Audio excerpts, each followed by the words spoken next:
Oh, there it is. Alright. See.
All right.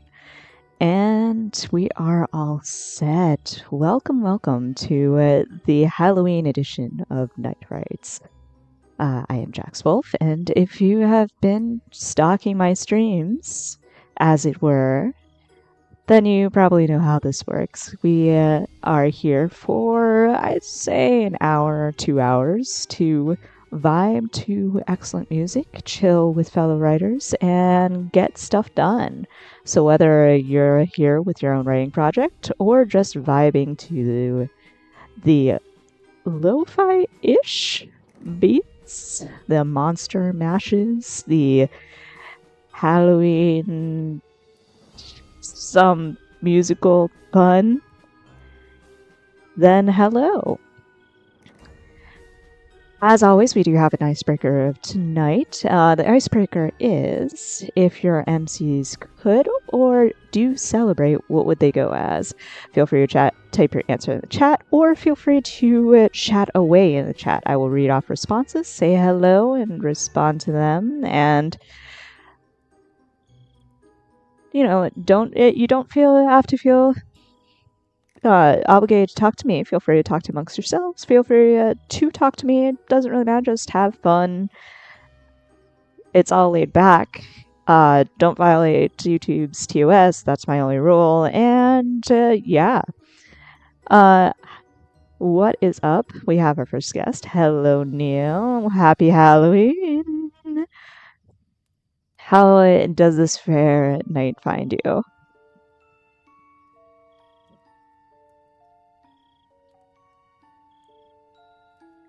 And also, hello to anybody else who might be on. This was I wouldn't say it was a last minute stream. It is Thursday night, so tonight is one of our regular streaming nights. However, it's a holiday night, so I fully expect people to be doing cooler things than watching a writing stream for 2 hours. By cooler, I mean actually watching horror movies or going out, picking out candy, doing chill, scary things. So totally a-okay if it's just us.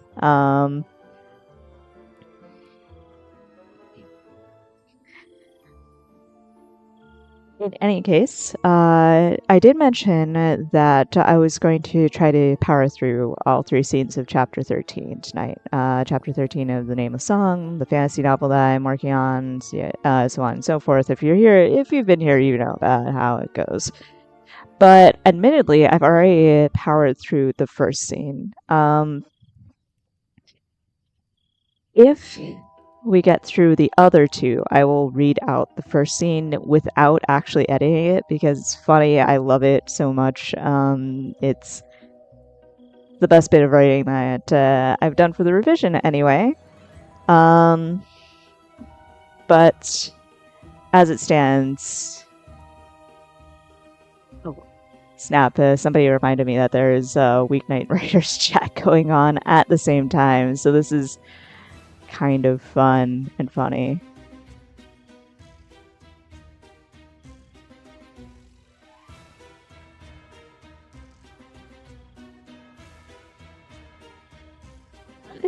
Is there a weeknight writers chat? I'm so sorry. I am like super distracted everywhere. Neil says for the icebreaker, I think the ones to celebrate would be those on Navamura and would celebrate as circus clowns members from under the big tent. Classic. And also the aesthetic. Like, hell yeah to clowns on Halloween. It's scary clowns or not scary clowns, though. Like, is this a creepy big top or is it just straight up big top?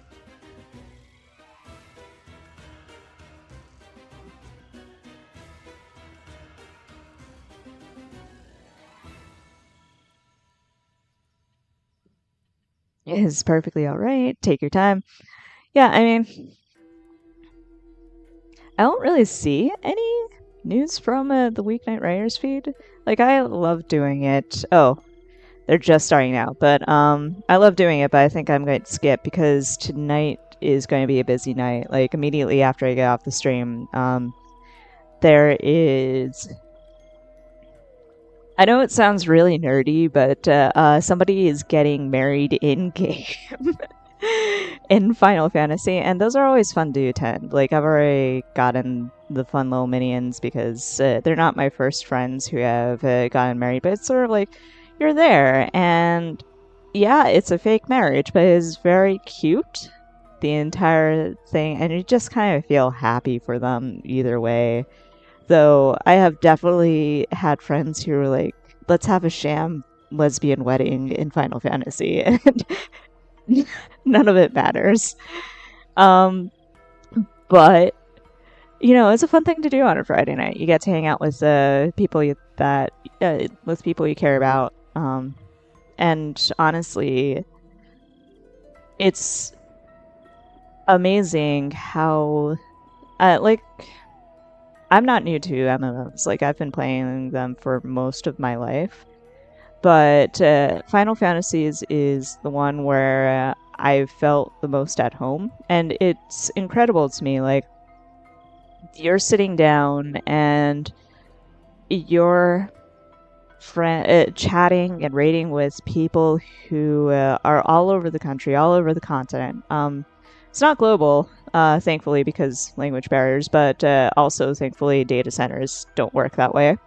But, like, you know, some of my best friends are, like, in Alabama. They're in, a lot of them are also in New Jersey, but we haven't really met up.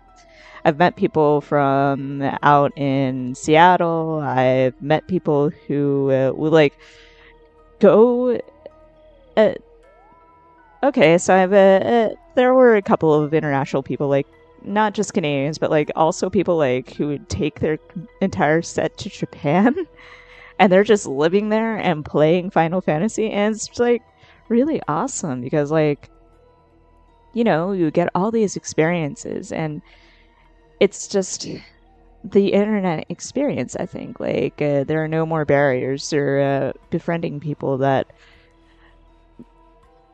you wouldn't have been able to meet otherwise. And the internet is nothing new, but I don't know. I grew up like I was a little kid in the pre-internet era, and I remember like uh, everything, your entire world being a little bit a little bit smaller. But then in the 2000s, it just exploded into all of your barriers just crumbled down, and you got to be friends with people from all over the world.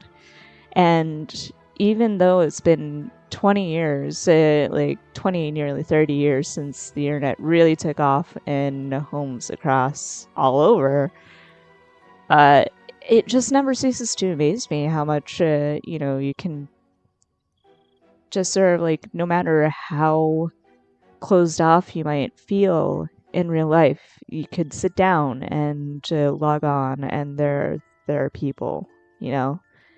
Um, that having been said, like, sure, it's not any replacement for actual real life experiences and relationships. I fully encourage people to go out and make friends if they can, but like, there's some sort of comfort, is what I'm saying, and some sort of wonder in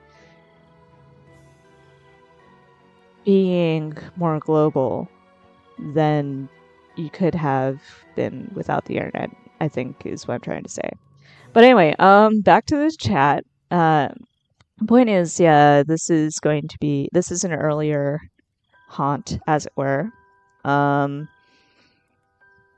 gonna smash through as much of the last two scenes as possible so that tomorrow, it's going to be complete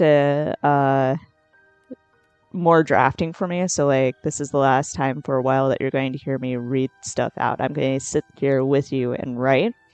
But what that means is that Night Rides is going to turn into a sprinting session. So basically, we'll be doing word sprints. You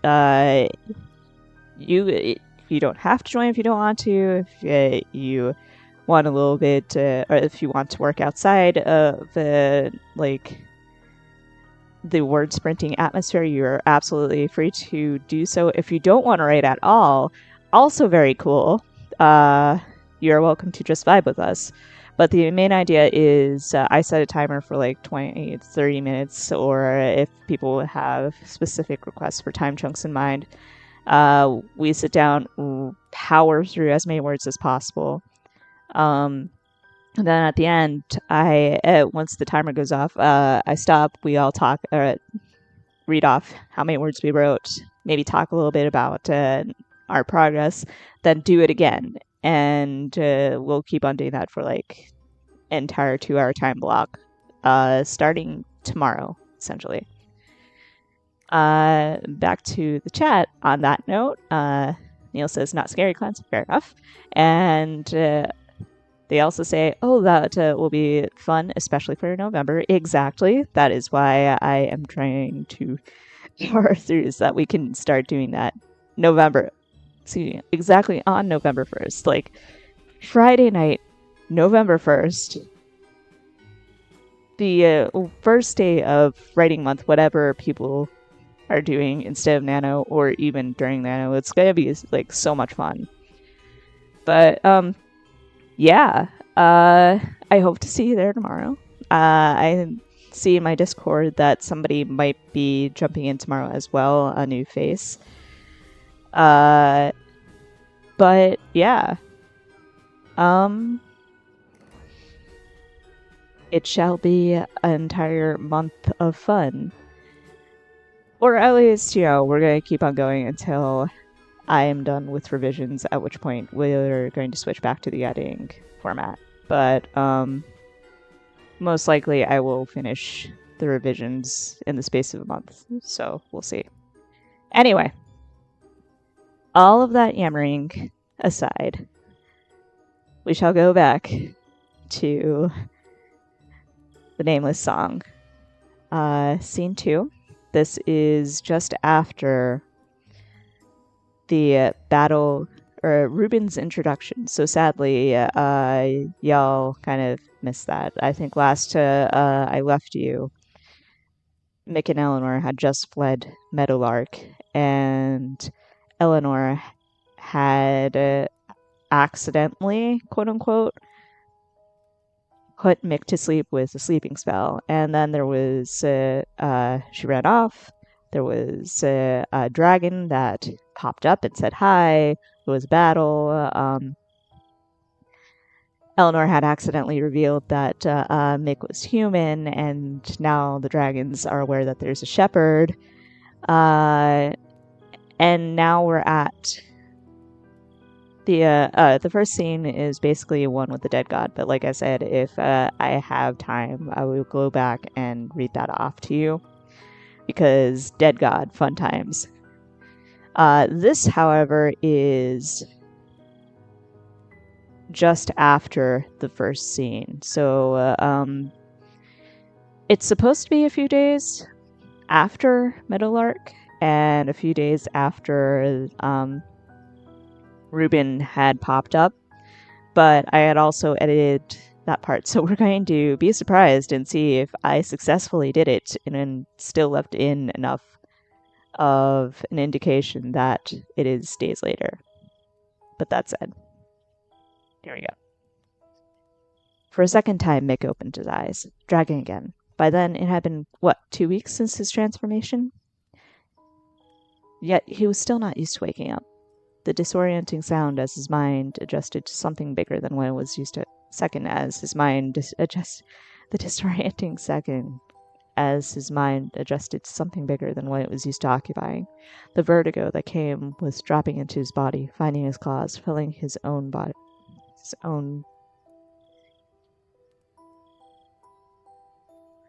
Filling up.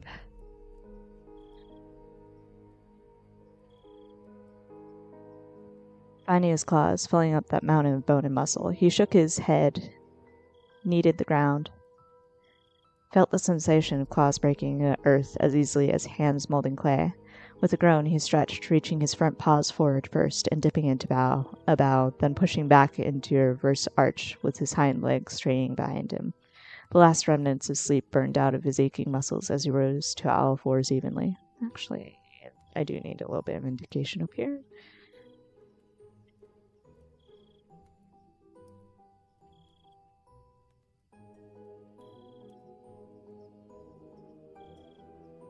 I'm never getting used to this, he muttered. Eleanor?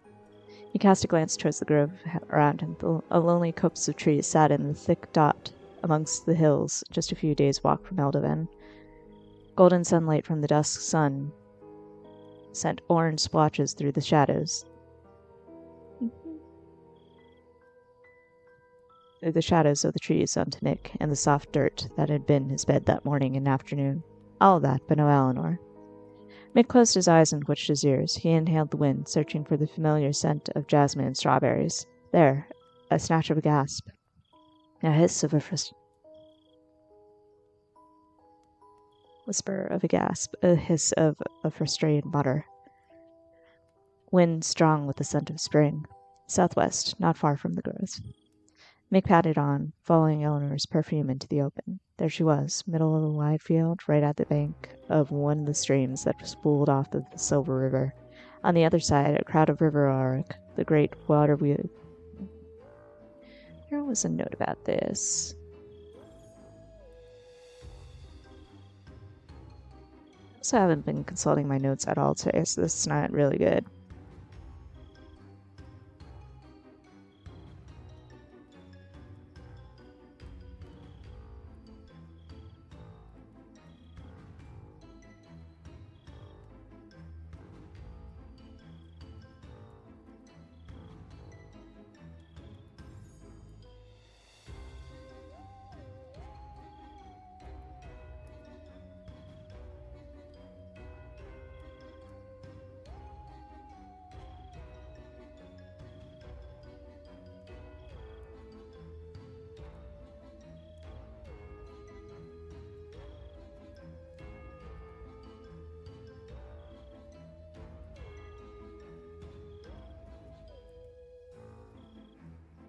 Let's see one thing real quick.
Just going back and reviewing notes because I hadn't opened this stock all day long, and there are notes I had missed in the first scene. So this will just take a moment and we'll be right back on track.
Well, actually, yeah, it does work better without this paragraph. Boom.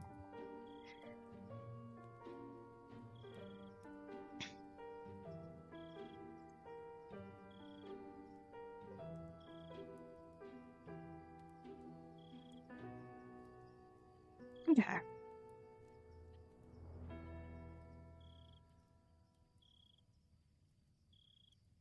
And we had, what was that?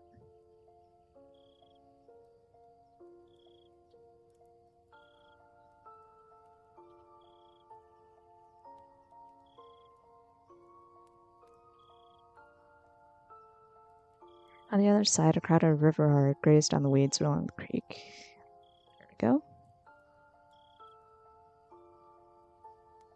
And the next one down. Okay, cool. Eleanor kept herself downwind of them, low in the tall grasses feet. Oop. And there we go.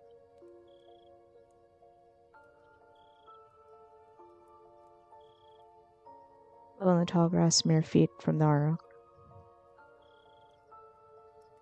Her hands were cupped around her mouth, and there, just barely, on the wind, Mick could hear her singing, soft, gentle, almost delicate. And then the hum of an engine drove Mick back into the cover of the trees. He lifted his eyes to the orange-pink sky just as an airship, a sleek white fish of a craft, suspended by clouds of violet sky sails,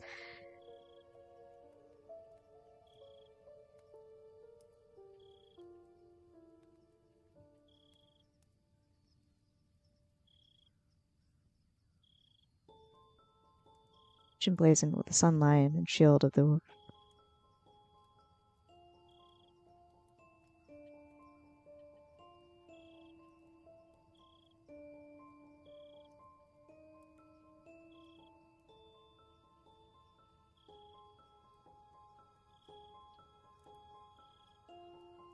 sleek white fish of a craft suspended by clouds of violet sky sails, cut a path from the northern horizon to the south. It wasn't the first one Mick had seen on that route, but admittedly the first today,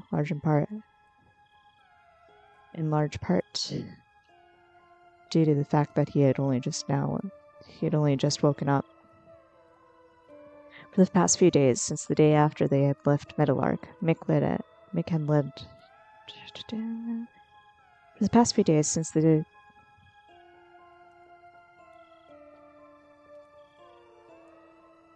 had led Eleanor closer and closer to the capital, but only ever at night to avoid the watchful eye of the ships overhead.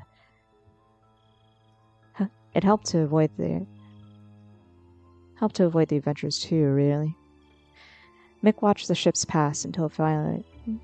God damn, this is a shittily written passage. Okay. And then the hum of an engine drove Mick back into the cover of the trees.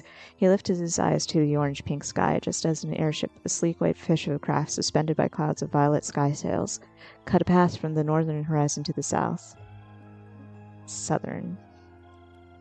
It wasn't the first one Nick had seen on that route, but admittedly the first today, in large part due to the fact that he had only just woken up. For the past few days, Mick had led Eleanor closer and closer to the capital, but only ever at night to avoid the watchful eye of the ships overhead. It helped to avoid the adventurers, too, really. Mick watched the ship pass until it finally disappeared over the horizon. He didn't need the dead god's condescension to know why the airships were patrolling, or why the adventurers were on high alert. If what that water dragon had said was true, then two dragons wiped a town off the Eldon. If what that water dragon had said was true, then two dragons had wiped a town off the Eldonan map. Of course the Crown would send its elite military force. Of course the kingdom would be hard, because he doesn't know that they're the order just yet.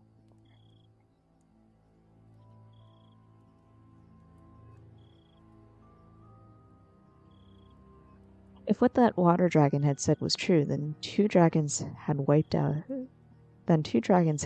town off the Eldonan map. Of course the kingdom would be on high alert. And Mick knew this from the second that the water dragon had shared that little story with Eleanor. The wind in the field picked up, bringing Mick's attention back to his companion. That wasn't the only thing that had happened over these few days. Oh, it wasn't much. It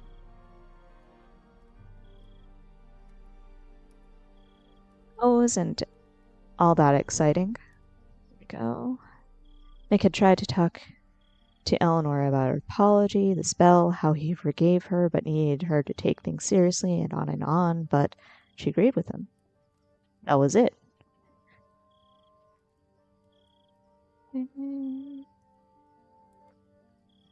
Mick had expected her to shower him with sweet words, argue that maybe he was worrying too much, or whatever else she would typically say to get him to relax, but she agreed. Literally, just, "You're right, and I understand," nothing else. On the one hand, an agreeable Eleanor was easier to wrangle. On the other, Mick didn't want an agreeable Eleanor. An agreeable Eleanor was a distant Eleanor. An agreeable Eleanor sat on his back and let him carry her while she silently read by the light of a blood crystal all night long. There was something in that silence, something troubled and unsettled, something that held Mick at arm's length, and she never held him at arm's length. He was always doing the holding. He pressed himself into the ground and kept watch on her. He had his reasons, of course. Oh, sure, the girl was important, as the dead god so tastelessly put it. The girl, Mick thought as a bitter taste filled the back of his mouth, was the most important one in the universe. She was the girl all the stars in the sky orbited, the girl he adored since gods, when? He couldn't remember. Love crawled into his life over weeks, months, years, silently like a morning fog, until one day he woke up and there she was, filling every corner of his world. That was how it was. Wasn't it? Not something he could describe or track. Something that was. Something that he couldn't deny. Something that every waking moment of his life started and ended on.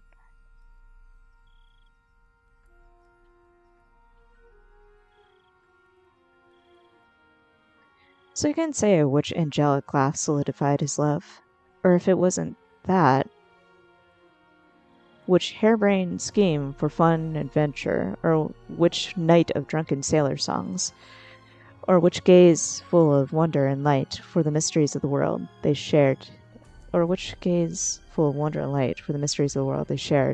it. I can take this. Which gaze full of wonder and light for the mysteries of the world did it. It could have been all of them, or pieces of them, little pebbles of love that added up to a mountain. Neil says, "Oh, Mick, I know, right?" The boy is down bad, as the youths put it, very sadly. And very unfortunately for him. But don't worry, he'll get his happy ending eventually. Just it'll take a bit. What mattered really was that he loved her with everything he had, that she made every day worth waking up for, no matter how difficult or desperate things got, that he could imagine life without her, but what he pictured was colder and emptier than he could bring himself to want.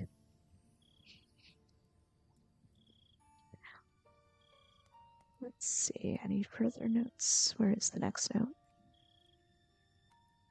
The next note is not until the end of the scene. Okay. What mattered was that now and probably until the day he walked the sunless road among the spirits heading for oblivion, Mick Martin was hopelessly in love with Eleanor de Toilier. Though that should have been obvious by the fact that he followed her out into this journey of hers. Anything to make her smile, really. And therein lay part of the problem. Not the journey or the fact that Mick would cut off his own arm for Eleanor. The fact that he was in love with her at all. Because, see, the thing with being in love with your best friend when she wasn't in love with you was the obligation of it. If you told her, then gods, what would she say? Reciprocate, and things would get awkward and forced, and the relationship would cool into a lonely rock drifting through space. Reject, and there would be a cloud hanging over their heads, coloring their whole relationship. And that was even getting into the issues with the specifics. Mick was a commoner in Voidwell, and he was painfully aware of both. Eleanor was royalty, literally descended from the brother of some foreign prince hundreds of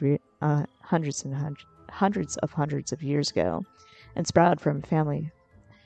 Eleanor was royalty, literally descended from the brother of some foreign prince hundreds of years ago, and sprouted from a family given land and titles based on this. And the Martins? Some foot soldiers turned failed farmers, significant only because they owned a restaurant. And never mind the fact that void-dwelling was an inheritable trait, one he threatened to pass on to such a lofty magical bloodline. If Eleanor even thought about reciprocating, it would be social suicide. Best case scenario would be she did. Best case scenario would be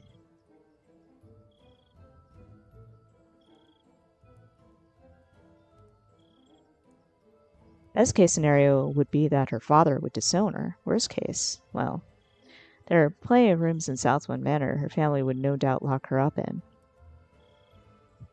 So regardless, Mick would ruin her life if he told her. So he didn't. He hadn't for years now, and he wasn't going to, regardless of what his siblings kept saying. It was better this way. Besides, it would make things easier if he didn't say anything, and if she didn't love him. Eleanor was important. Eleanor was his world. Eleanor was in grave danger the longer she stayed with him. So, he'd have to leave her somehow. Maybe in the capital, where it was safe, where there were trains home, or where there were...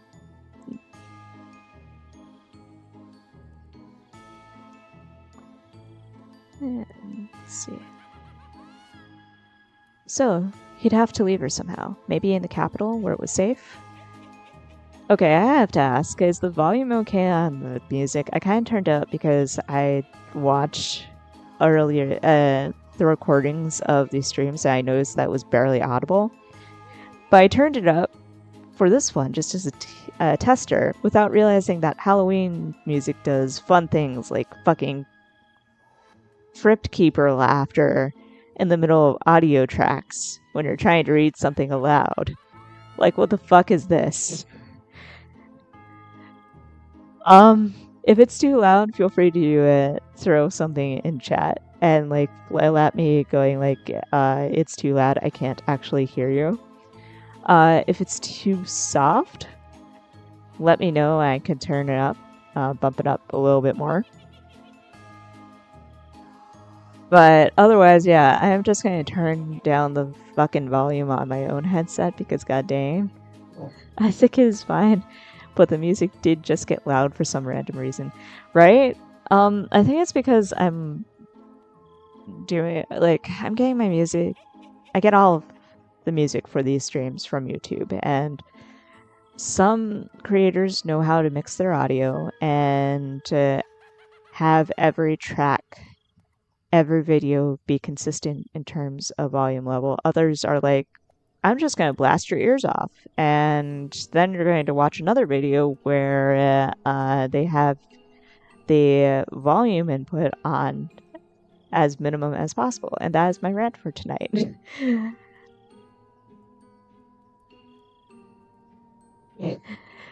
Neil said it heard you reading and immediately went bet. Yeah. Thanks, YouTube. Thanks, Halloween Party Mix 2024 Creepy Dance Beats for Spooky Celebrations by Autumn Cozy Ambiance. Yeah, dick.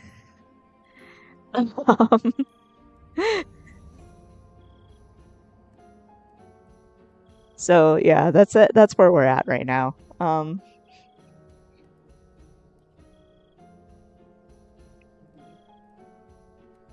Sidebar, tonight's drink of choice is apple cider and it's delicious. Support your local farms.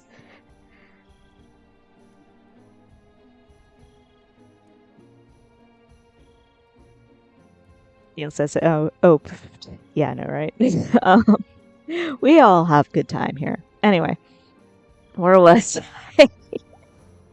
we're in the middle of a very serious confession scene, and I go off on a huge ass rant about how nobody on YouTube knows how to mix music properly. Neil says, "Oh, I love apple cider, right? Like, especially the local stuff. Like, if you go to like farmers market, it's a little bit pricier, but it's good. You can taste like it. I'm sure that the store brand stuff is like also full of like. I'm sure this is actually also full of like sugar and preservatives and stuff like that. Like everything is these days. Not to be super cynical about it or anything like that, but it's like there's something about farm apple cider that's just like, oh, apples. There's apples in this, and sugar. Yes, local love all the way. Yes, exactly. I'm a little bit sad because farmers market season is ending up here. Like, there are a few farmers markets that might run a little bit longer, but generally speaking, like, at least I think in the winter, even the one near my old job would close up shop whenever December rolled around. But like the one here, the last day was last week, and now it's like, where am I going to go get my fun produce? Not that I actually did, because they had one farm stall, and it was very overpriced. And I don't know, I'm just very sad, and I miss the farmer's market near my old job, to be honest with you. Like, all of the veggies and fruit stalls you could ever want, and fresh mozzarella cheese, and fresh bread. It was just amazing. But, last sidebar, I promise. There is one farmer's market now that I think about, but it's a bit of a hike. If you're ever in New York City, this is a little secret for everybody. Go to Union Square. I think it might be over now, but there's basically what they call the Union Square greengrocer or something like that. And it is a massive farmer's market. Union Square, if you don't know, is a legit, like, I would say it's a city block wide park. So it's like one full city block with a park, and there's this large walkway that goes around the perimeter of it. And there's always something going on down in those walkways. Like, we're almost to the holiday market season. So there's going to be a holiday market down there, which I also love. I also highly recommend that you go see it. Holiday market, by the way, will start in November, and it usually runs until either January 1st or February, depending on the location. The one in Union Square runs until January 1st. And worth it because they have a Max Brenner hot chocolate stand, and that is the best hot chocolate that you will ever have in your life that you don't make yourself, essentially. Like, I am talking real ass hot chocolate and homemade marshmallows, and it's so amazing. And, everything else in the holiday market, it's sort of like, it's it's a holiday market. Everything there is going to be way too expensive for your broke ass, or at least I say that about myself. But it's fun. It's festive. It's holiday. It's fun. But walking back to the other point, during the summer, however, like spring, summer, and part of fall, same place, there is a massive farmers market. So we are talking like nearly a block one way, and half the walkway around this perimeter of a city block park is farmers market. Anything that you can think of, you can get at that farmers market. It's amazing. And that includes apple cider, of course. And you'll find like farmers coming in from like all over the place, like New York, obviously, but also like New Jersey, Connecticut, anywhere. And it's like just the best. Like you have homemade teas, you have homemade cheeses, homemade wines, well, not homemade, but you get the idea. But farm made, essentially. Meats that are brought in, like game meats and stuff like that. And it's just incredible. So Union Square, absolutely. Go down there if you're in New York City. Spring, summer, and fall is the greengrocer for the farmers market. End of fall into winter, that's the holiday market. Go there for Max Burner's hot chocolate and overpriced gifts and general holiday cheer. And in general, like Union Square is probably one of my favorite places to hang out in the city. There's just so much to do down there. There's always like musical acts, also like musical buskers. Like this past weekend, there was this really amazing guitarist, and unfortunately I couldn't get his name. I couldn't get anywhere near him because he was just playing that loud, but it's so fantastic. But, I've also, like, met incredible violinists there. There's New Thousand. Look him up on Insta. He's just, like, fantastic violinist. Hip-hop. You get, like, the usual, like, drum kits here and there. You have, like, dance. Now it's, like, not crowded with buskers, but there's always at least one, and it's always a fantastic show, and it's, it's just a lot of fun. The actual scene, it's a lovely park in general, and for book nerds, like there's a 3-story Barnes & Noble right there too, so like go get your fucking books, go to the park, sit down, enjoy like the buskers, then go into the farmers market or the holiday market, and you will have a good time in like 2 hours or something like that. So yeah, Union Square. Just in general, like, don't go to fucking Times Square. Like, Times Square, Central Park, everybody does those. They're always so crowded. I mean, I guess if you want to do it once, just to say you've done it, you've done all of the things that they talk about in New York City, but like, it's okay. It's not the mind-blowing fun. It's not as fun up in like the touristy parts of Central Park, which is usually the lower part that everybody goes to because it's like the closest bit to Times Square. And Times Square itself sucks. Just sucks balls. Don't go there. Maybe for the photo opportunity, but like take your photo and then fucking leave. Broadway, Broadway is also in Times Square, and if you can get into a show, I recommend doing it once, but like, don't hang out in Theater District. Don't do that to yourself. So that has been my rant of the evening. We are very off track, and we have an hour and 15 minutes to go. But luckily, we're halfway through one scene. The other one shouldn't be too bad. So, here we go. Back to work, I promise. Oh, shit, I blew out the audio. I'm sorry. Point is, back to work. Okay. Eleanor was in grave danger the longer she stayed with him. So, he'd have to leave her somehow. Maybe in the capital, where it was safe, where there were trains home, or where there were parties.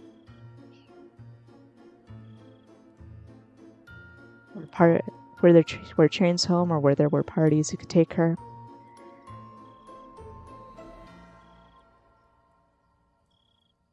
Or maybe she'd choose none of those things and find her own way in the best possible place to do it, surrounded by the protection of the gods and hundreds of thousands of people.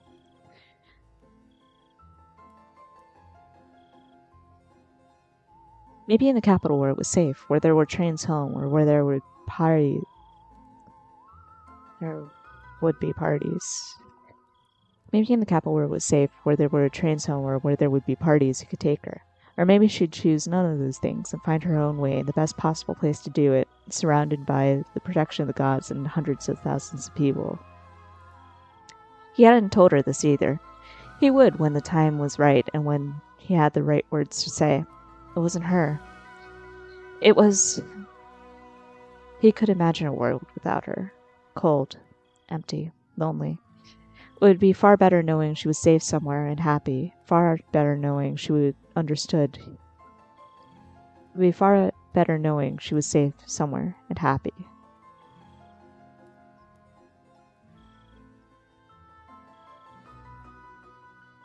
She was safe and happy somewhere. Then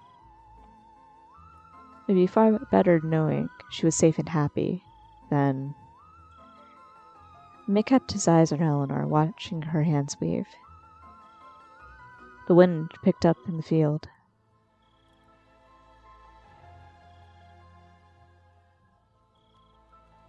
The wind picked up in the field, shifting in ways that didn't seem quite right. He squinted, staring hard at her weaving hands. Were they glowing green? He squinted, staring hard at her weaving hands. Were they glowing green? Oh!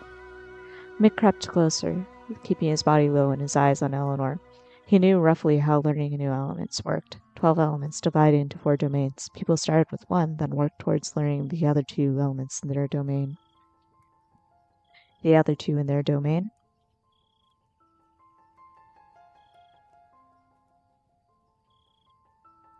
People started with one element, then worked towards learning the other 2 in their domain, then moved on to the domains in neighboring their original.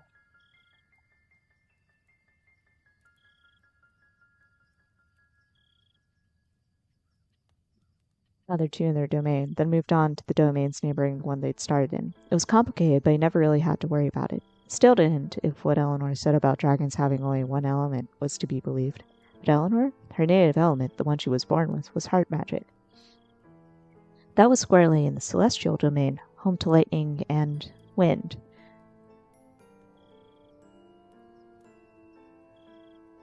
Home to lightning and wind. This was wind magic, wasn't it?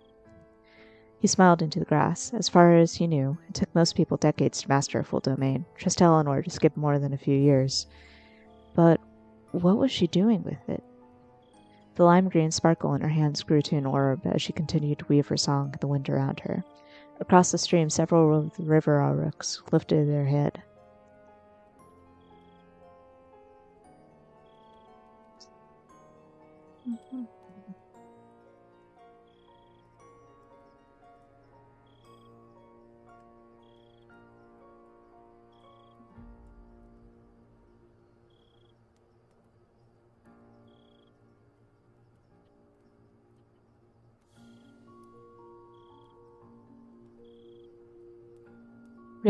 Realizing at last that something wasn't right, Eleanor, still mid-song, pulled her hands back to her side, drawing her fingers apart as the orb distorted into a whirling disc.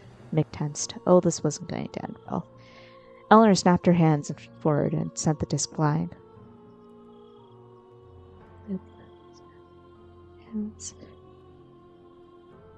Eleanor sent the disc flying.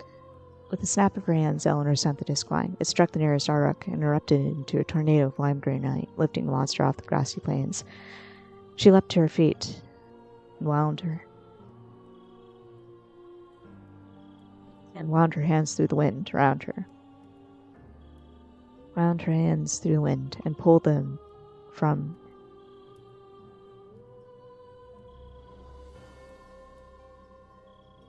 and pulled a bow and drew a bow. Okay. She leapt to her feet and wound her hands through the wind and drew a bow of green light from thin air.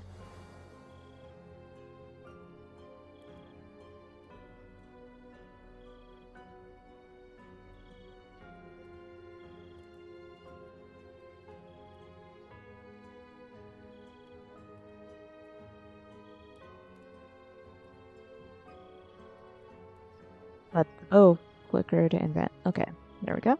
The bow flickered and vanished before Eleanor could grab it. She gasped as her hand closed around still air. Closed around nothing.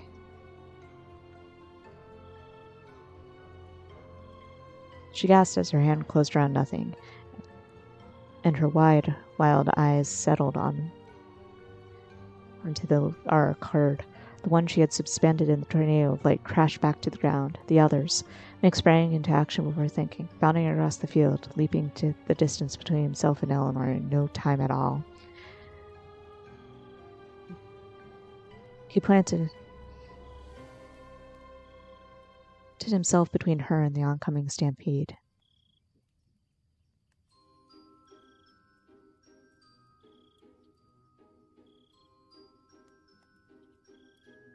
Fanned his wings and let loose a deafening roar that stopped the Auroch in the tracks.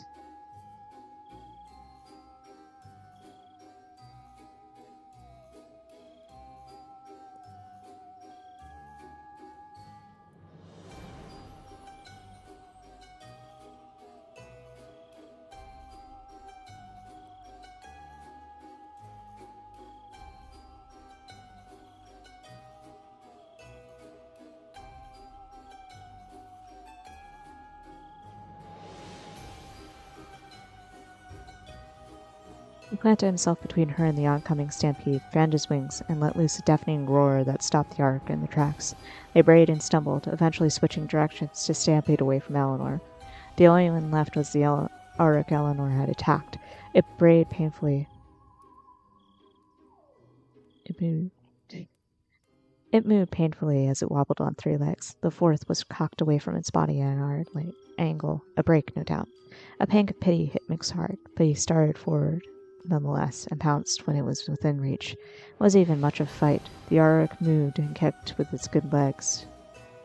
The Auroch moaned and kicked with its good legs, but it couldn't resist Mick. It couldn't resist as Mick flipped it onto its side and pinned it down with his front claws. Want to finish it off? He asked. Eleanor stared at it blankly.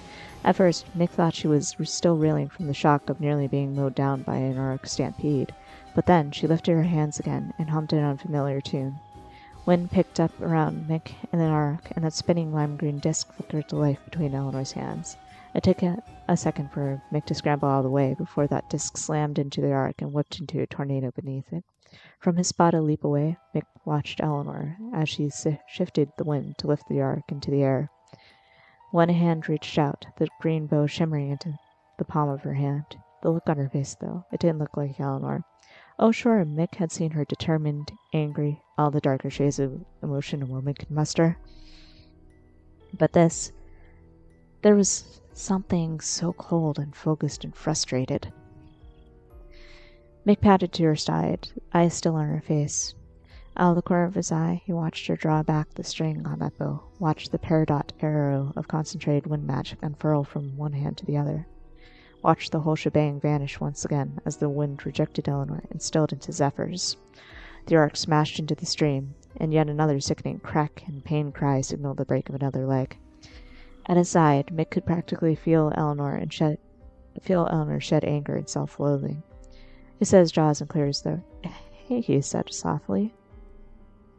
Not bad. I didn't know you were studying wind magic.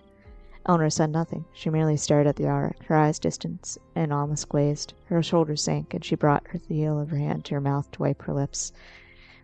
As she turned her head away from him, Mick realized her eyes were glistening. Saw her eyes. Mick saw that her eyes were glistening. Mick noticed. Her eyes were glistening. She stepped forward, her movements slow and limbs heavy, until she stood over the auric, lifted his head, his cries dying down into soft whimpers. Eleanor crouched down beside it, her fingers stroking its head gently, almost comfortingly. Eleanor, Mick began. The field lit up with violet light, then faded into the echoes of a thunderclap, and then into silence.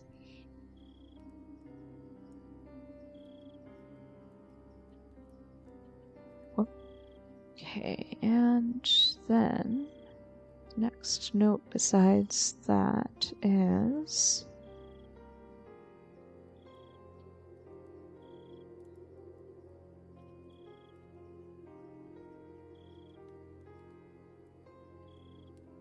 Okay, no notes. Cool. What was he supposed to do? Eleanor refused to speak to him, save for one quiet line. We should get going. Everything else she said that night, muttering no matter what Mick tried to do. So eventually he stopped trying. The night grew darker and deeper as they cut deeper.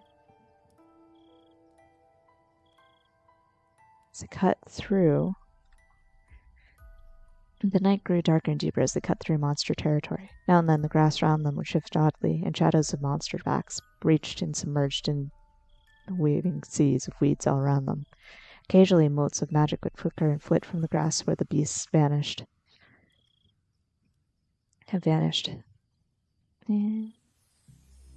Intermingling with fireflies in the summer night. It was almost beautiful. Almost. Mick trudged on, pushing through the grass with Eleanor tucked between his wings. Monsters didn't dare come close. Any that drifted his way would stop, hesitate, and scamper in the opposite direction. Mick didn't know exactly why they did this, but he had his theories. Theories that tied oh so neatly to the god in his head. And lo, they struck down the dread worm. And lo, they struck down the dread worm, and from his blood sprang monsters and beasts, the enemies of the children of the dawn. Mick grimaced. He wanted to say something to the dead god, probably could have, given that Eleanor seemed to be ignoring him, but he held his tongue. Still, he was right. And so you are indeed. I did not create the monsters, by the way. I can tell you where they came from. Perhaps they're simply a byproduct of the magic inherent to your world. I can tell you that of all the people who crawl across this planet, monsters see only dragons as their own, and not kindly, might I add. The hell is that supposed to mean? They fear you. Mick rolled his eyes to the starry sky. He knew this. What did make sense was that the whole business about monsters being, nope. He flicked his eyes to the distant horizon and decided he didn't care. It didn't matter. And he didn't want a lecture droning on in his head at that moment. Mick, if I wanted to inundate your mind with information, I would choose a far less inane topic. Like that divine destiny I'm supposed to be on, Mick muttered under his breath. Mercifully, the dead god did not respond, allowing Mick to shift his attention back to the journey and to keeping Eleanor on his back. Every so often, he'd hear the whisper of a page turning, followed by Eleanor's soft whispers to herself. Soft murmurs to herself. He flicked his ears back, straining his hearing, straining to make out what she was saying. But no matter how hard he tried, her words were just too soft, too muddled for him to make out. Figures. He had hearing sharp enough to pick up on a rabbit's gasp from halfway across a forest, but he couldn't use it to pick out words spoken on his back. Fine. This was fine. He twisted his ears forward and focused on scanning the path ahead. He had a lot of ground to cover that night, and he couldn't guarantee that every monster would be smart enough to avoid him. And there was another airship on the horizon, and Eleanor's weight shifted on his back. She leaned a little more heavily against his shoulders, until he could feel the leather of her book against his scales. A smile crept across his face before he could stop it. Eleanor was falling asleep, wasn't she? Good. She looked like she needed rest.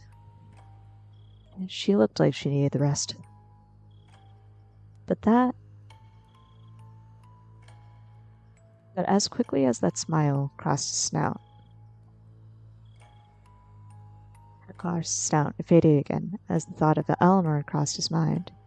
Get as close to Eldovan as possible, then leave her there. It felt heartless to abandon his best friend, but wouldn't it be worse to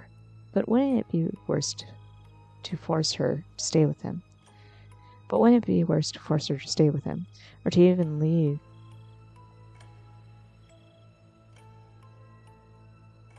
Wouldn't it be worse to force her to stay with him? The dawnlit gods were sending saints after him. She would be caught in the crossfire, and though the thought of a world without Eleanor in it felt cold and empty, Mick knew he wouldn't be able to live with himself if anything happened to Eleanor because of him. So, get as close to Eldovan as possible, leave her there, let her take a train home, or give her the freedom to choose a party, or... Eleanor sank sideways. Mick stopped in his tracks and twisted, hooking a wing upwards to catch her. He could hear her book flap through the air, and without thinking, he snapped his head at it and caught it between the tips of his jaws. Eleanor's hands pressed into his shoulders, and she shifted until she sat up on his back. He lifted his head, following her until he could place the book back into her waiting hands. "Thank you," she murmured.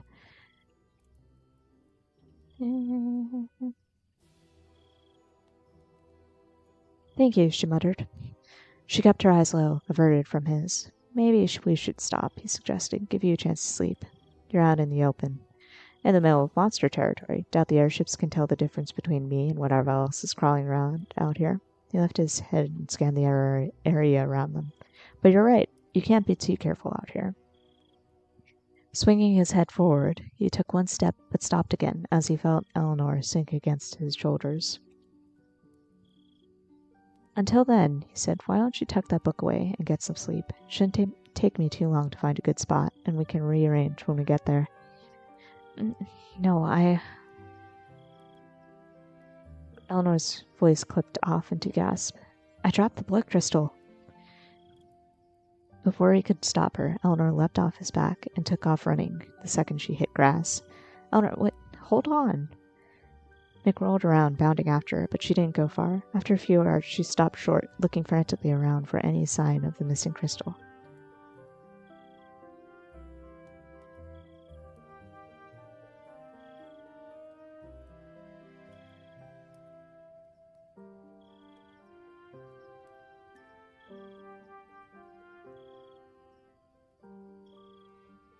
After a few yards, she stopped short and dug through the grass in a desperate hunt for the missing crystal. Mick could see it, another yard or so away from her, and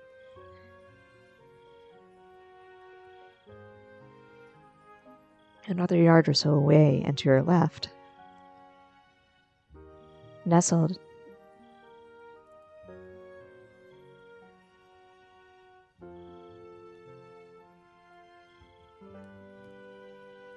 Mick could see it nestled in the grass another yard or so away and to her left.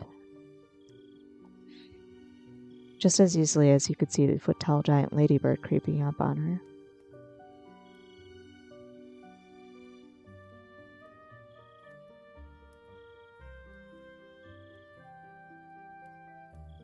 Just as easily as he could see the foot-tall giant ladybird crawling towards her.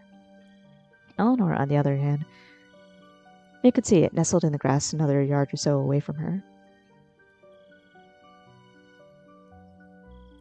Just as easily as he could see the foot-tall giant ladybird crawling towards her. Eleanor, on the other hand, could see neither of these things. As Mick strode forward and crushed the giant ladybird beneath his set of claws, he kept his eyes on the crystal, wondering if he should tell her. On the one hand, given that neither of them knew healing magic, blood crystals were an extremely finite and extremely valuable resource for them. On the other, to say Eleanor's recent behavior was worrying him was worrying. To say he was worried about.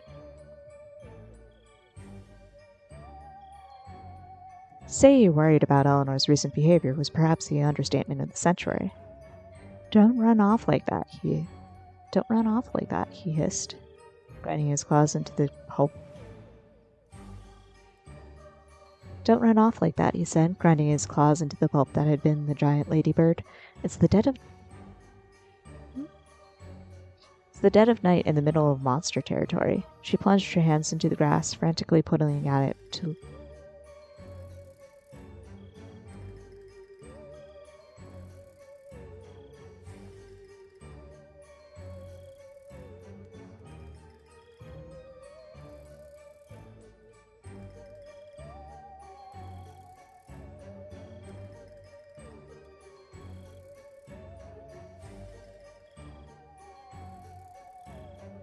She plunged her hands into the grass and yanked fistfuls aside.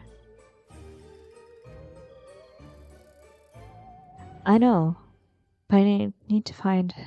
Mick pressed the ladybird corpse into the earth and padded forward to shove his snout in front of Eleanor. To his relief, this stopped her from ripping further into the field. You need to rest, he said.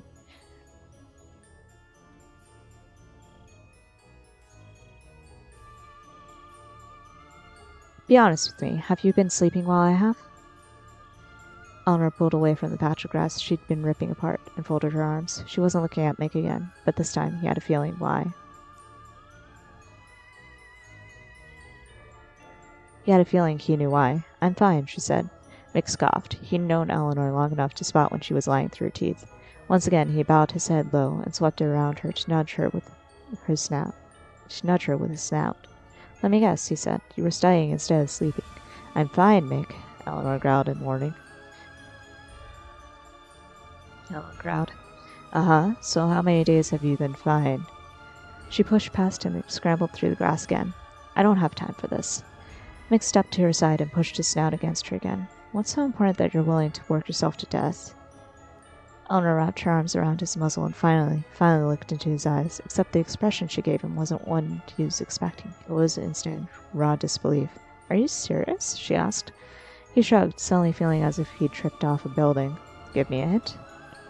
She threw her hands into the air and took a step back. You, Mick?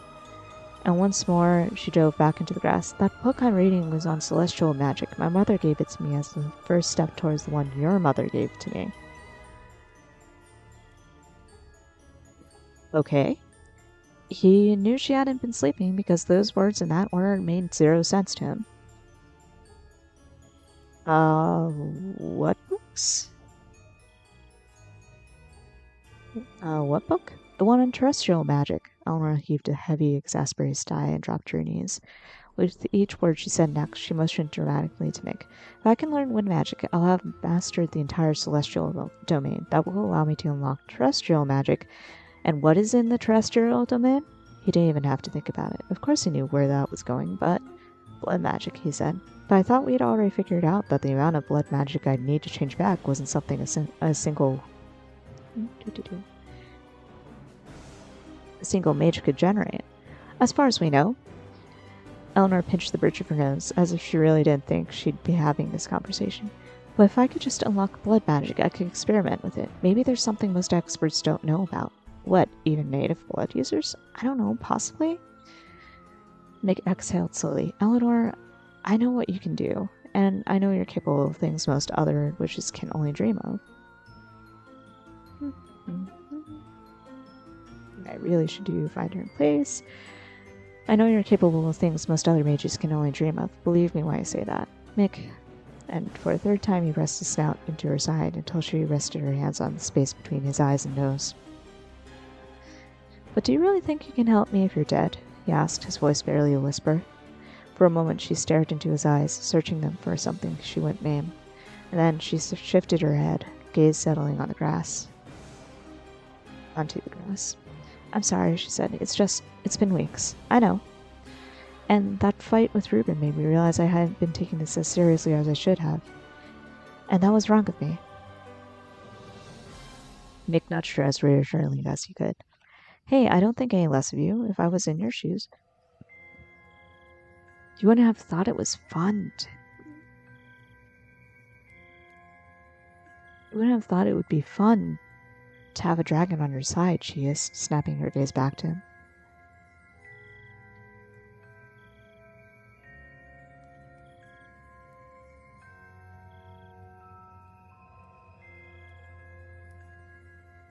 You would have thought it would be fun to have a dragon on your side, she sighed. Not quite. Let me see something.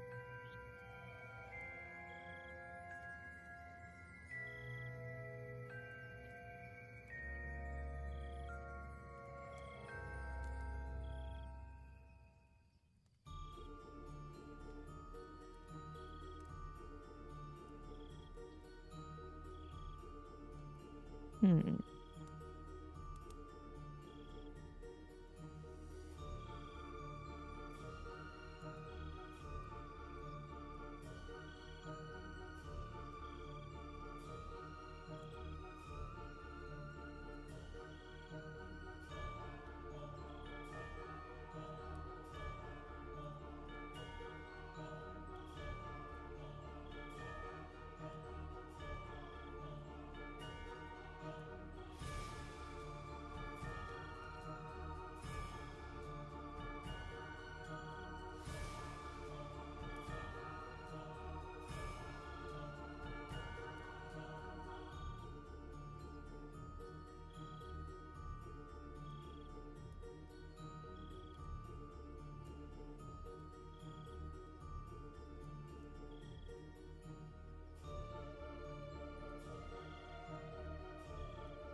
I thought it would be fun to have a dragon on your side, she groaned, snapping her gaze back to him. You would have done everything you could to change me back, and you would have started the second I'd changed. Mick chuckled and lay down, curling his body around her. No, actually, I would have panicked, then had a stroke, then panicked some more. What would I have done? I didn't have that. What would I have done? I didn't have magic, and even if I did, I'm not nearly as smart with it as you are. You'd be stuck like that, and I'd probably panic myself into an early grave. Sorry. He lay his head on his front paws. You, though? You'd probably have the time of your life.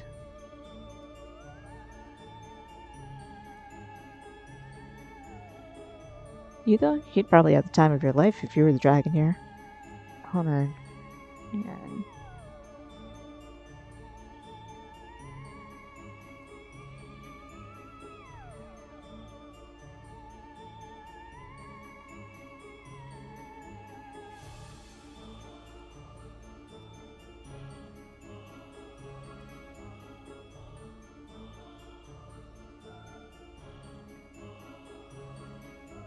You wouldn't have thought it would be fun to have a dragon on your side, she sighed.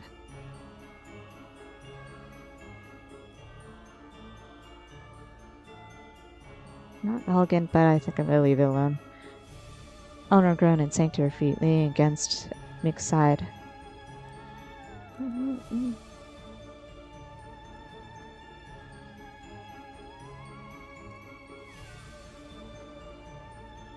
I would have thought it would be fun to have a dragon as best friend, she sighed.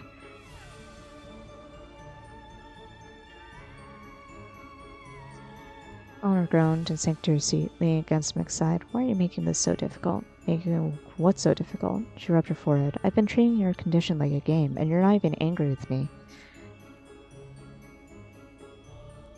Do you want me to be angry with you? Well, no. But it's a little off-putting that you're joking about this yourself. Ouch. Mick rolled his shoulders into a shrug. If it makes things any less awkward, I wasn't completely joking. Anyway, he shifted his head to rest his cheek on his knuckles and peer at her with one eye. I'm not going to help you. It's not going to help you to be mad at you, especially since you're not doing a wonderful job at punishing yourself. It's not going to help you to be mad. It's not going to help you to be mad, especially since you're doing a wonderful job. Honey, it's not going to help you to be mad, especially since you're doing a wonderful job with punishing yourself. Which is something I'd really like you to stop doing, because that's not going to help either. That's not helping either.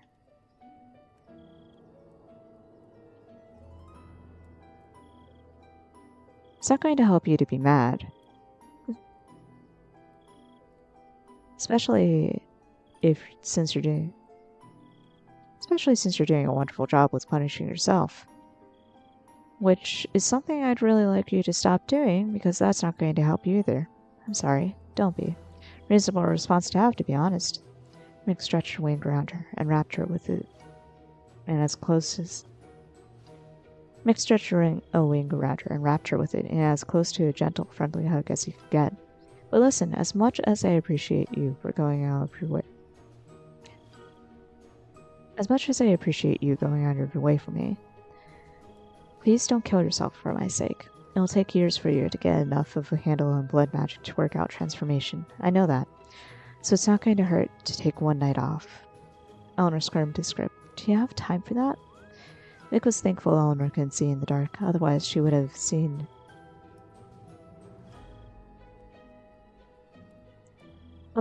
watched his face dip into a sharp frown. She was right.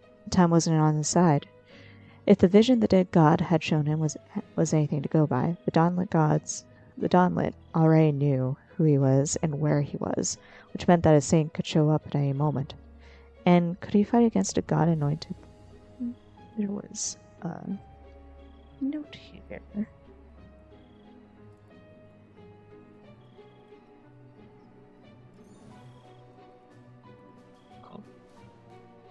Fight a god anointed saint? Oh, sure, he was strong now. Oh, sure, he had the powers of dragon at his disposal. But the Dawnlit...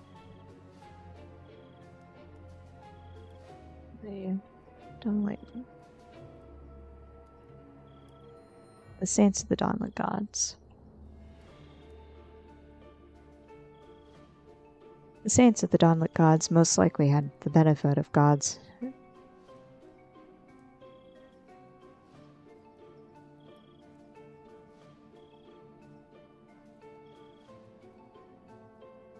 The saints of the Dawnlit gods most likely had the benefits of patrons who had actually bothered to train them properly, or at least guide them even a little bit into how to use their abilities.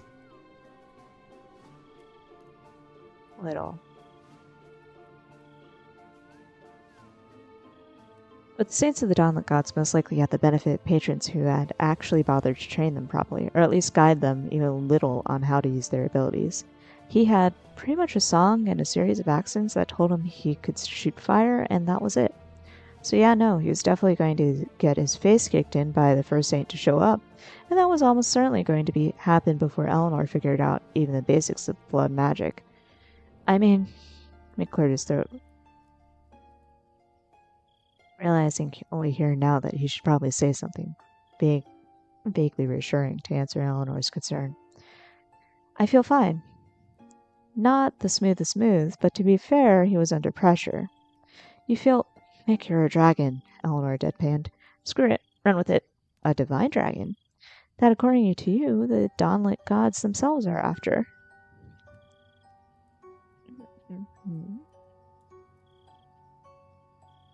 He closed his eyes. Your inconvenience. Eleanor pressed a hand to his forehead and pushed hard enough to pull his eyes open. Are you sure you're feeling all right? Either you've been concussed, or you're delirious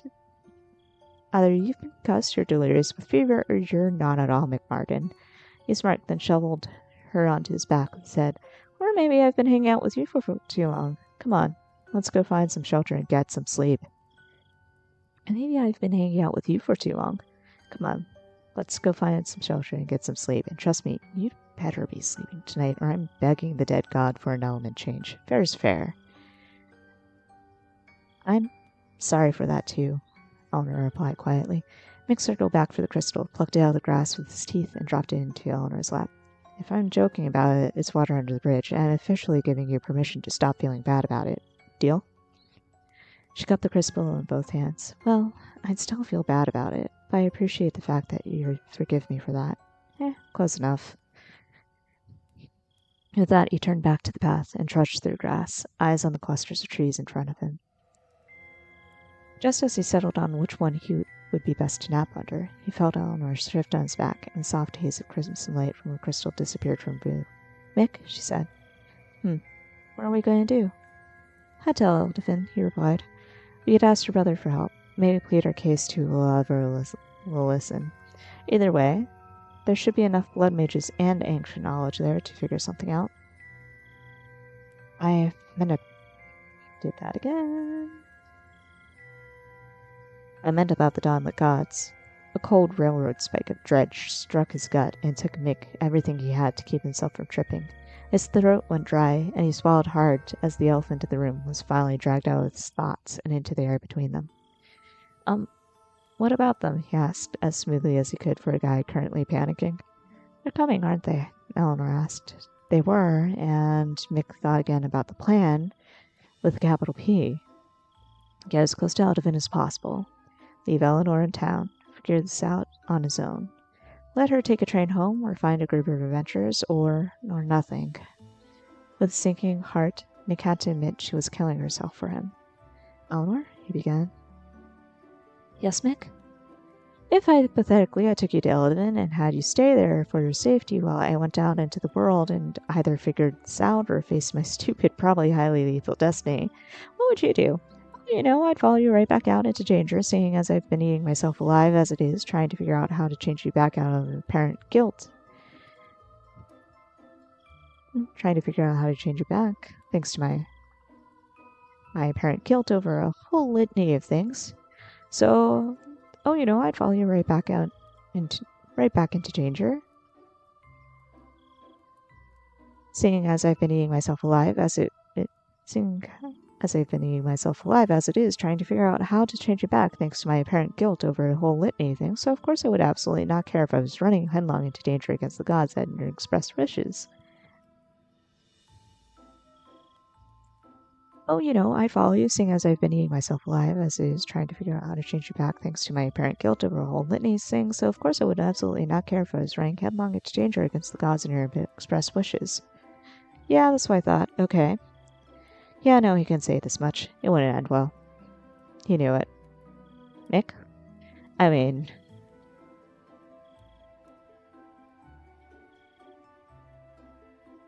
What's more, he cleared his throat and his head of all the other possible ways that hypothetical conversation would go. I'll probably figure that part out when we get to it, but, you know that if the Saints come, it'll be a battle, right? Right.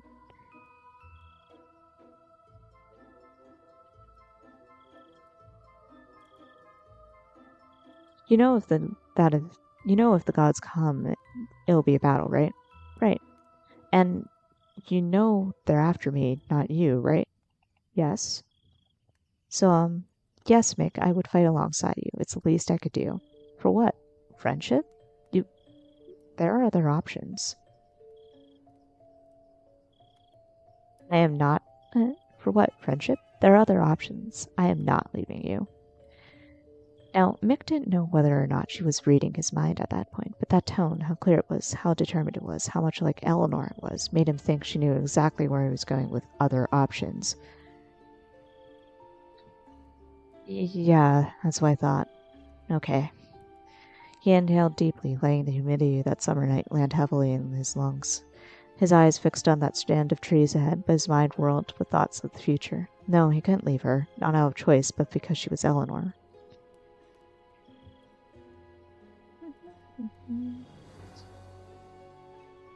Which meant he had to figure something out sooner or later. He was, after all, the responsible one. And there we go. That is chapter 13, finally fully edited.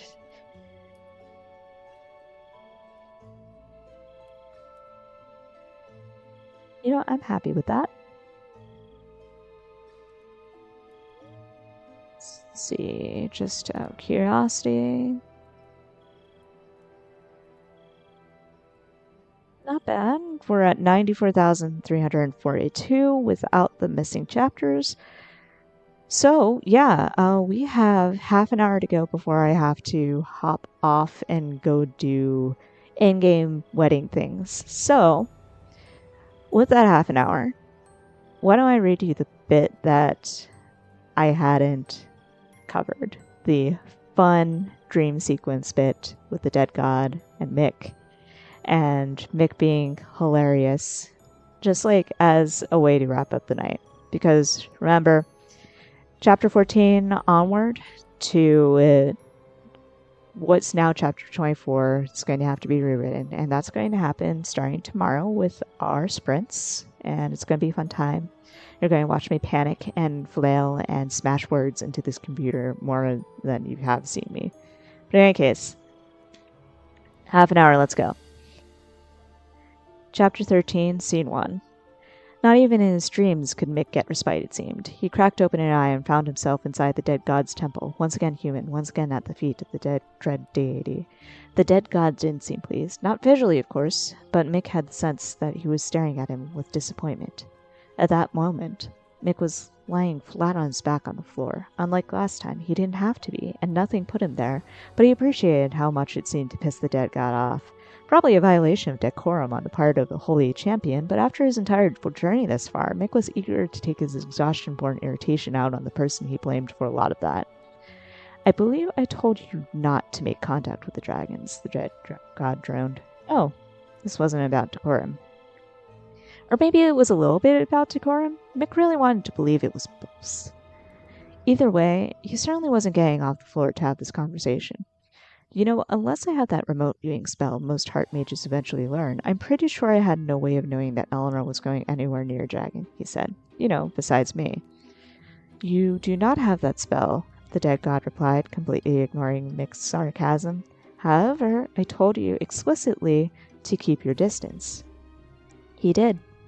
In the darkness just after Eleanor flung that sleeping spell onto him, and just before Mick fought it off to go find her. He had to admit he didn't expect literally shrugging off a sleeping spell to work, but maybe there was something about being a dragon that helped. The dead god studied him, as if to correct him, but instead he opted to plow back into his point. And yet you disobeyed me. I had to, Mick protested, his voice low, slow, and pushing at the air between them. We're in the thick of monster territory. I don't know if you get what that means, but for us you just don't do that on your own. An adventurer wandering out into monster territory alone is asking to be thrashed by every monster under the sun, and an emotionally wrecked adventurer is even more of a target. Combine that with bursts of heart magic, and he threw his hands into the air. Had to go after her. Deal with it. Now, Mick couldn't see his company's face. That mask was still glued onto the dead god's visage, still perfectly neutral, still smooth and white with perfect voids for eyes, but the deity had this aura that pushed at Mick's being as if he was a wall of humidity and disappointment. And still, Mick refused to get off from the floor. I understand the girl's important to you, the dead god said. But I would have hoped you, as one of Ordinaire's children, wouldn't have allowed your emotions to override your ability to think sensibly. Mick opened his mouth, poised to tell the dead god to think again, but then he closed it when he realized that was more of throwing himself into the fire than showing off how clever and great with words he was. And now, because of your insistence on going after that girl, the dragons will have false hope because they know a shepherd exists, the dead god continued. Mick frowned. Or, and this is a wild, radical idea, maybe you can change me back. I give you the amulet, you let me go, and we pretend this whole thing never happened. I'm afraid there are two obstacles that prevent your situation from being that simple, the dead god said. First, the song I have given you is too powerful for most of the 10 clans to hold, let alone avoid well of one of them. Only a being as powerful as a dragon can contain any of its power. And I said that I wouldn't edit, but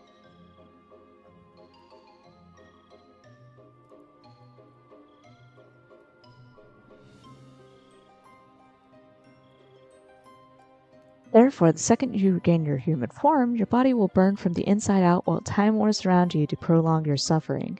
Contrary to what your gods believe, I am neither merciless nor a murderer. Great, absolutely wonderful, and you put a bomb in my head, in my brain. Mick jabbed a finger in the dead god's direction. We're going to talk about that song and why you gave it to me in a moment. He dropped his arm back to the marble floor. What's the other thing, as much as I'd hate to ask? Please get up. As much as it made him into an impetuous child, Mick felt very comfortable right there on the floor, as an iota of power over the forces that sought to control him. So what if those forces happened to be a literal god? No thanks, he said. Besides, those forces already ripped him through an agonizing transformation and trapped him in the body of the one thing every living soul in the kingdom hated. What was the worst the dead god could do? Shrug, first of all. Very well, he said. I tried. And then the floor vanished. Mick dropped through the ground, fell through the void beneath the temple, fell down, down, down in an impossible distance. Beneath the temple, the nothingness spread out in all directions and consumed the entirety of the universe. Except starlight. Pinpricks of light blossomed and swirled into the distant constellations and smears of galaxies all around him. 12 collections of stars, burning brighter with a rainbow of light, flickered to life and spread in circles to surround Mick. He knew these signs, the sword of Athena, the curling wheat of Ordinary, the rose of Kadra. On and on, the 12 signs of the dawnlit gods flickered to life. And in the center there stood the sun, burning bright with the eye of Elda, one by one, within the other 11. In the center there stood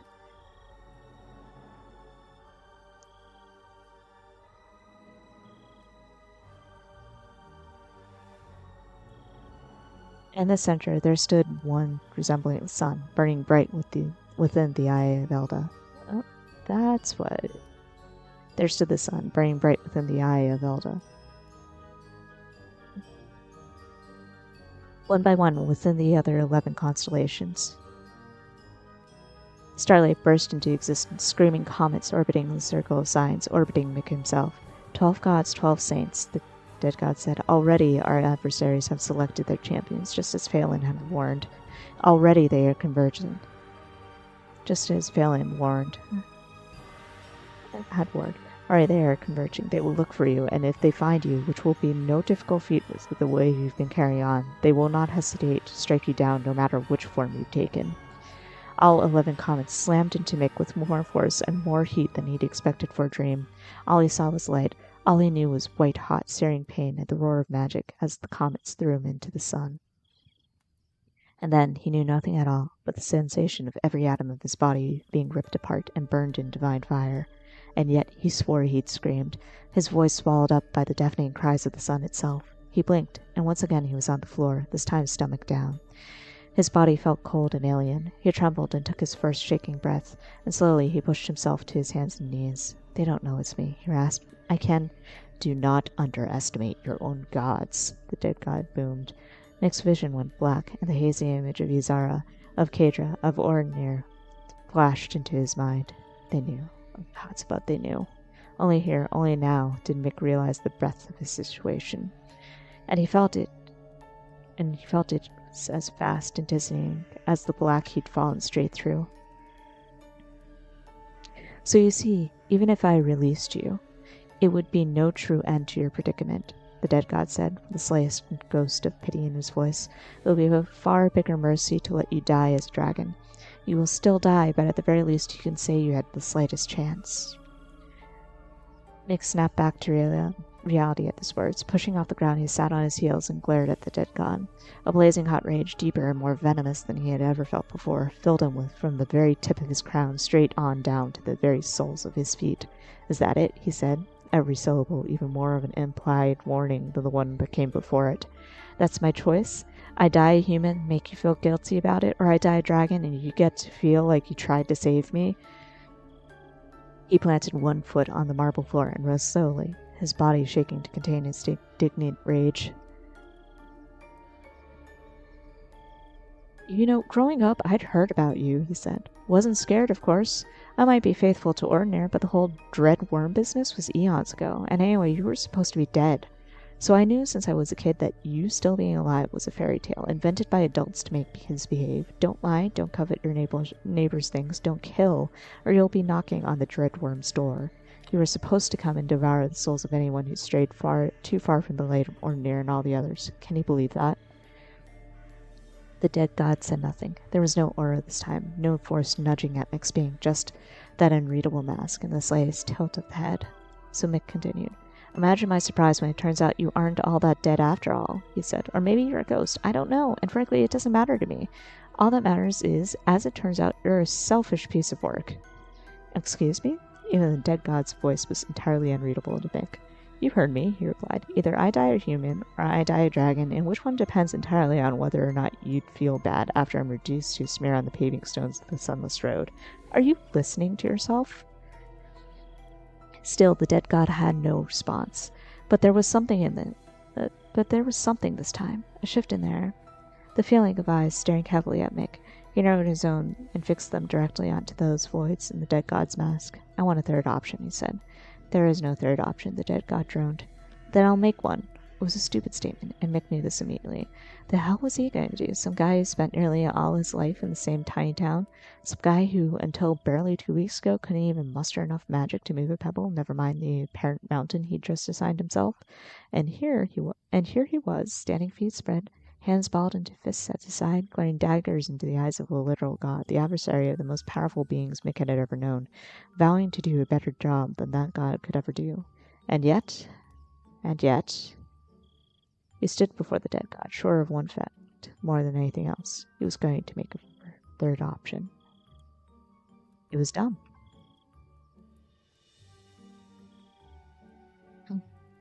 This was dumb. It was dumb. This was dumb.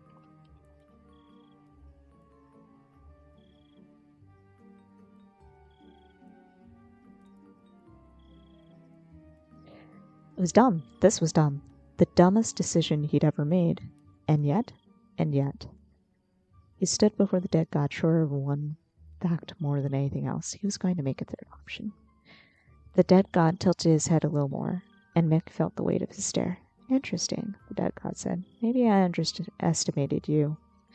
Mick would have smirked at this if he wasn't still so pissed off. Instead, he glared harder at the dead god. Does that mean you'll start believing I'm not going to immediately die to the saints? You're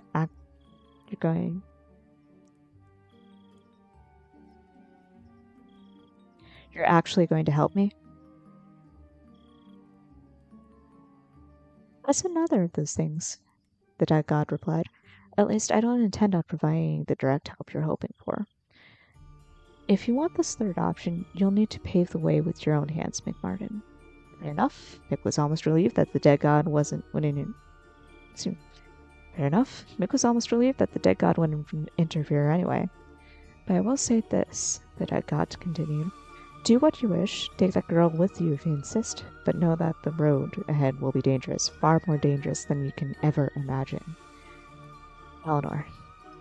And just like that, all the rage in Mick's body vanished like ice on a summer day.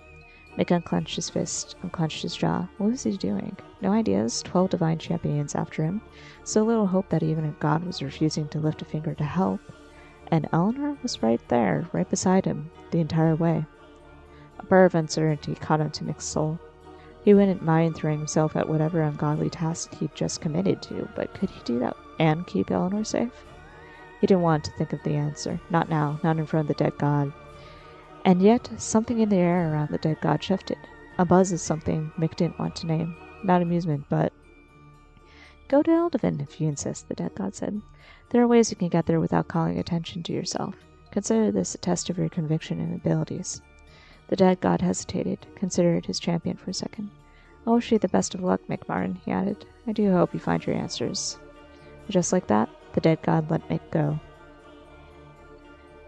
And that is it. That is everything in Chapter 13. Which means that we are all caught up. And tomorrow will be a brand new chapter. I will find a way to throw an idea for 14 because I realized I hadn't actually... I mean, I have a loose outline, but I haven't solidified said outline yet. So, most likely tomorrow it will be me sitting here and hashing out a plan with you guys. And running sprints, of course, but my end will probably be very loose. But it's going to be fun. It's going to be basically the nano but not nano edition, day 1. And we're going to have a good time. But in the meantime, that's basically all I have for you tonight. Thank you so much for coming and dropping by early on, 1 hour earlier than usual. Tomorrow we're back to our normal time. I have nothing else planned for tomorrow night. It's not going to be a wild ride of trying to get everything done at once. So it will be tomorrow, 8 p.m. Eastern Time to whenever. I hope you join in. And I hope you have fun tonight, really. I don't know if anybody else is in chat besides Neil, but Neil, it is also awesome to hang out with you. I hope you had a good time. And I hope, you're going to come back tomorrow. Hopefully other people will be, keeping you company as I smash through words and go silent for long periods of time and curse myself repeatedly for not actually planning what I'm going to do to fill that hole between 13 and 24. But that all said, happy Halloween. Stay safe. Neil says, yay, it was fun to hear. I am so glad. I'm also going to keep the volume at this level, and hopefully tomorrow there will be vibing, or you can at least hear music a little bit more clearly. But all in all, yeah. Have a happy Halloween. Stay safe out there if you're doing anything after this. If you're not, curl up. It's spoopy season. Go get yourself some tea, hot chocolate, whatever you feel like doing. And have fun for the rest of the night. And I will see you guys tomorrow evening. Take care. And good night.